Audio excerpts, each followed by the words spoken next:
Etong si JB Mocon inilagay nga po sa trading block nitong NLEX Sud Warriors. Pagkatapos nga malaman ito ng ibang kupunan, ang Ginebra at ang Magnolia ang nagkaka-interest dito. Kaya dismaya ang NLEX Sud Warriors. Kaya ang ginawa ng NLEX Sud Warriors kay JB Mocon, isinama po ito sa package para po sa isang 3-team trade na kung saan kasama nga po si Junel Policarpio na mapupunta po sa Converge Fiber Xers. Opo, nagkaka-interest daw po si ang Converge Fiber Xers kay Junel Policarpio kasama po sa magiging package itong si JB Mocon. Bagamat kasama si JB Mocon sa magiging package, ang tanging pakay lang po ng Converge Fiber Xers ay kunin itong si Junel Policarpio at itong si JB Mocon daw po isasama rin po ito sa package papunta sa Meralco Bolts. Kaya inaasahan na meron din pong kukunin doon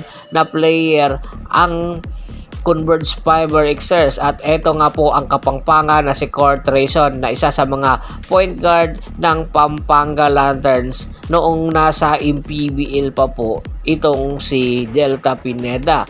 Kaya po anytime ang nasabing trade negotiation between Converge at ng Meralco Bolts pwede pong maganap ito sa susunod na araw na nakabinbin na daw po ito nasabing package na ito.